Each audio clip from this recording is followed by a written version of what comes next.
आज हम ग्रुप 1890 के बारे में जानेंगे। जे स्वामीनाथन के दिमाग की उपज थी ग्रुप 1890। 26 अगस्त 1962 को दिल्ली व मुंबई के 12 सदस्य भावनगर गुजरात में जे पांड्या के घर बैठकर इसका गठन किया था। जे पांड्या के घर के नंबर 1890 के नाम पर इसका नाम पड़ा।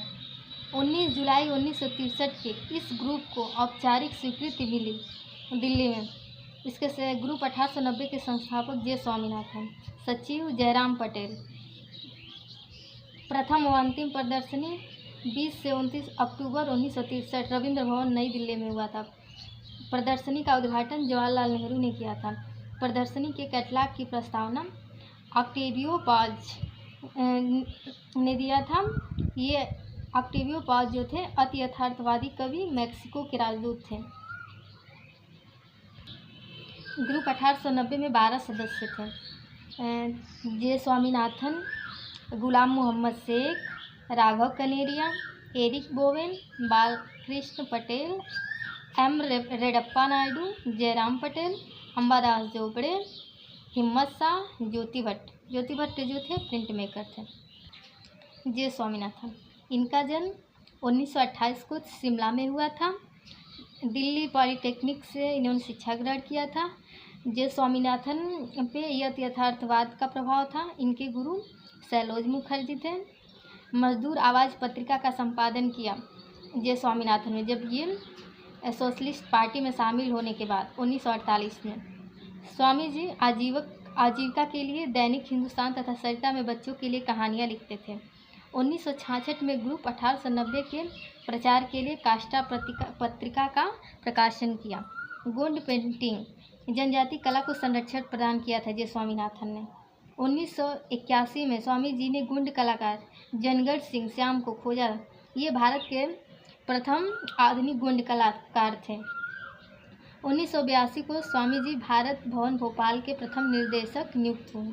भारत भवन भोपाल द्वारा स्वामी जी को मरणोपरांत 1995 में कालिदास सम्मान दिया गया। इनके चित्रों पर तांत्रिक प्रभाव दिखाई देता है।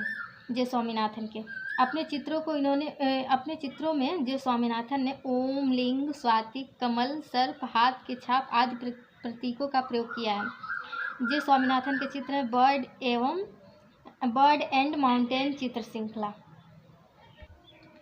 गुलाम मोहम्मद शेख, ये गुजराती कवि थे। इनका जन्म सुरेंद्र नगर गुजरात 1937 में हुआ था।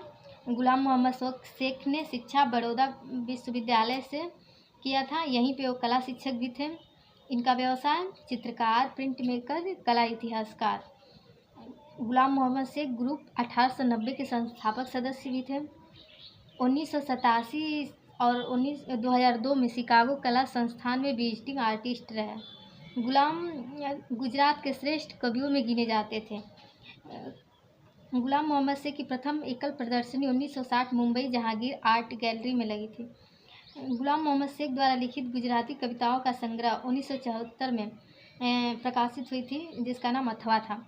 शेख ने घर जतन शीर्षक से गद्य श्रृंखला लिखी। शेख ने 1969 में वृश्चिक कला पत्रिका का संपादन किया। इनके प्रसिद्ध चित्र हैं शहर बिकाऊ है। ये शहर बिकाऊ है जो हिंदू मुस्लिम के दंगों पर आधारित था। विक्टोरिया एंड अल्बर्ट संग्रहालय लंदन में इसको खरीद लिया, जो फ्रांस के भारत महोत्सव में रखा गया था। बोलती सड़क और शहर बिकाऊ है 1981 से 84 में पूर्ण हुआ था। मनुष्य शीर्षक इनके चित्र हैं घर वापसी, स्वप्न, फंतासी, यथार्थ। 2014 में इनको पद्म भूषण मिला था। 1983 में पद्मश्री मिला था।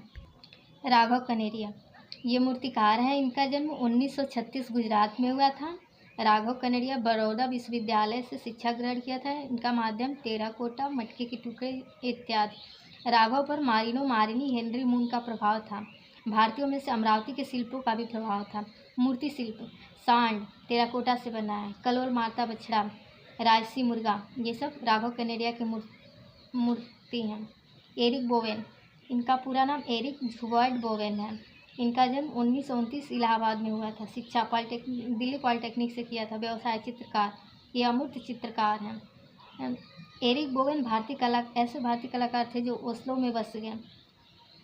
एरिक के 12 चित्रों की श्रृंखला the right to night in peace unknown group के संस्थापक भी रहे। एरिक और परमजीत सिंह। बालकृष्ण पटेल 1925 अहमदाबाद में इनका जन्म हुआ था। बड़ौदा विश्वविद्यालय से इन्होंने शिक्षा ग्रहण किया था। इनके गुरु NS बेंद्रे थे।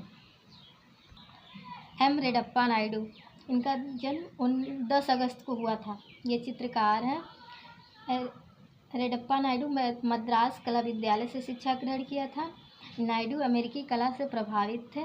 नायडू हिंदू धर्म से संबंधित चित्र बनाए, जैसे महाभारत श्रृंखला, देवी यज्ञ, अनटाइल्ड स्केच ऑन पेपर। 1967 में ललित कला अकादमी का राष्ट्रीय पुरस्कार मिला था रेडप्पा नायडू को। जयराम पटेल 1930 गुजरात में इनका जन्म हुआ था। जयराम पटेल जे स्कूल ऑफ आर्ट से कला की शिक्षा ली थी।